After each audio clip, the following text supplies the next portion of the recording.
I'm Dr. Ugo Iroku, a board-certified gastroenterologist and digestive disease specialist. Today, I'll be answering your questions from Twitter. This is Gut Support. Queer Republican, how long is a small and large intestine? Because that's how many feet per second food moves through my body. So the small intestine is about 18 feet long.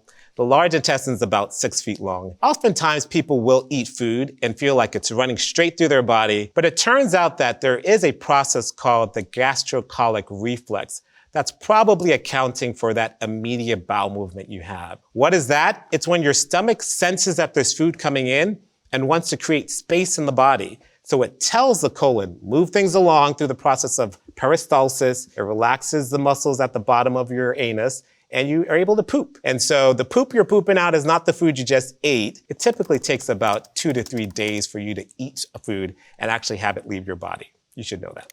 At King of KGN, aren't we all a little lactose intolerant? The answer, King, is no, just you. But just kidding. A lot of us become lactose intolerant over time. The whole concept is that we're all born, typically, with enzymes called lactase that help us digest breast milk. And so as we get older, oftentimes many people in the population lose their ability to break down that dairy. It happens more commonly in African American communities, American Indian communities, Asian communities, Latino communities, and that makes us more intolerant to dairy. Dailyish 98. My poop is dark green like the color of spinach. Am I dying?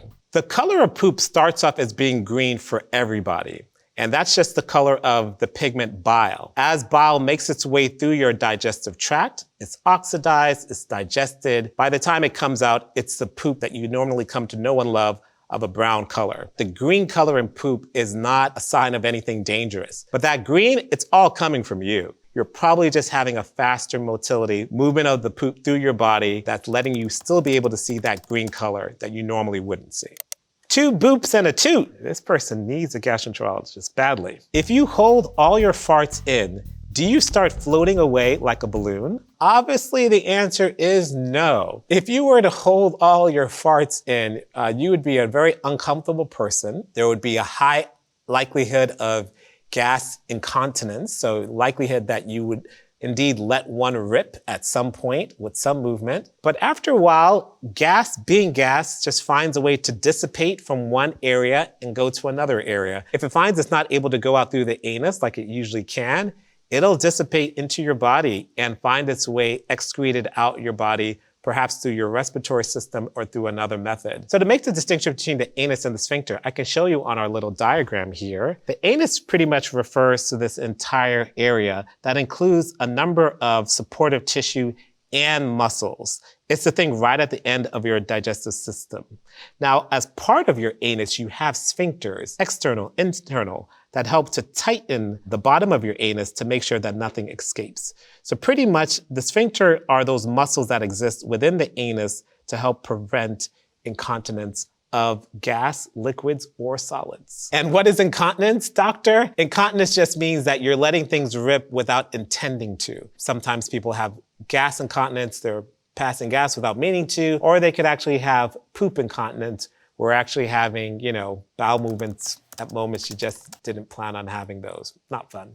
Twin Cities Chick asks, how long does it take for you to get food poisoning after having eaten something suspect? Asking for a okay, no, that's bull. I'm asking for myself. Concerned emoji face. And so it turns out that when you eat something that makes you sick, we call that food poisoning, it can happen pretty quickly. Within an hour, you can have toxins that have been formed by the bacteria affecting your gut. Bacteria like B. cereus, found in items like fried foods, or Clostridium, found in dented cans that can have toxins that are infiltrated in the food, can make you sick again within an hour or 2. There's some that take a couple of days to develop, but you might be running for the toilet bowl even before you're done with your plate. Simply thinking, what is a gastroenterologist and why do commercials talk about them like we should all have one? So a gastroenterologist is a physician who spent 6 years after med school training on digestive disease health. Oftentimes you need to see us for many reasons. 20 million Americans have chronic gastrointestinal diseases like IBS or IBD. One of the most common procedures that we do as gastroenterologists is a colonoscope.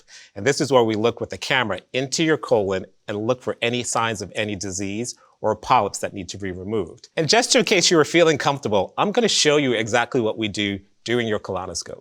So what I have here is one of our enteroscopes. In particular, this is designed to look into your upper abdomen, but a similar process we use for a colonoscope. So it has a couple of dials that allows me to drive the scope as it makes its way through your intestines. It has a light source that lets me have a good look and look for polyps or any sign of disease.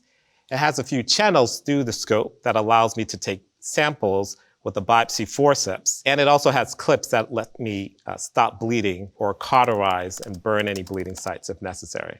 Next up, mucosal immunology. Are there really 10 times more bacteria than cells in our body? Mucosal, if I can call you that. The answer is probably not. The 10 times number comes from earlier on in our examination of the microbiome, so the collection of bacteria, viruses, and fungi that exist in our gut. And the estimation at the time was that there was 10 times more microbiota than there were actually human cells. That number has been revised recently, especially when you're just looking at bacteria. It's thought to be more that for every 1 human cell, you have about 1.3 bacterial cells. But still, if your body were a democracy, you might be voted out of power. Rafael Tirio. Okay, who needs a fecal transplant? Rafael, we just met. First of all, what we call it is a fecal microbiota transplant. And what that means is, yes, we are taking fecal content from person A and putting it in person B. But this is not something most of you need, which is a good thing for you to hear. It's typically used for people who have a very severely damaged environment in their colon. One situation is people who have C. difficile colitis, where their gut has pretty much been overrun by this bacteria called C. difficile. And so in those cases, we have to transport a whole new population of healthy bacteria from a healthy person into their gut. There are many ways we put it in, through a colonoscope or sometimes through a nasal gastric tube. But one way or the other, we get that healthy poop into the colon to help it feeling better. Just to let you know, again, there's this whole thing called the gut microbiome. And so we're not just transferring poop for poop's sake. We're transferring a healthy community of healthy bacteria from one person to the other. We have this entire amazing universe that exists inside of us that can keep us healthy. And some people need a little help from their friends to get through some situations. Fran Dreschler, could there be a connection between your gut microbiome and Alzheimer's? That's a great question, Fran. It's one that we're closely looking into. What we do know is that a healthy gut microbiome produces nutrients that are important for a healthy brain. Omega-3s, polyphenols are all very important for proper neuron formation and function in your brain. And so it's very possible that having a very healthy gut leads to a very healthy thought process. In terms of how to actually make that work, what to do about that information, that we're still working on the answer to. Kamiade, the worst thing about being a woman, bloating. Why must the area in my stomach feel like 10,000 knives? Women frequently can have hormonal effects that come from the uterus, come from the ovary, and affect the gut dynamics.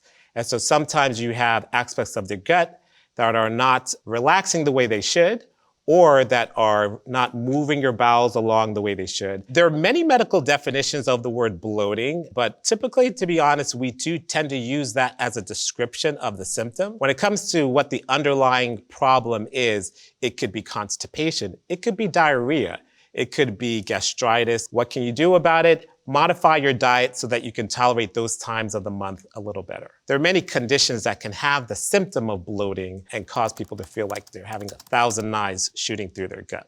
All right, Angry Alice asks, what is constipation if not clogged farteries? All right, Alice, you're creating a whole new terminology here. Constipation is essentially when your bowels are not emptying out as routinely as they should in a way that they should. And so there's this component of frequency, and then there's this component of a subjective description of how your bowel movements are and how you feel with it. So you should be moving your bowels at least 3 times a week. Anything less than that is formally constipation. If you started off, however, as moving your bowels daily, and then you drop down to 4 times a week, that might be constipation for you, that change in bowel movements. RSB90. I know bananas are a good prebiotic, but what else is?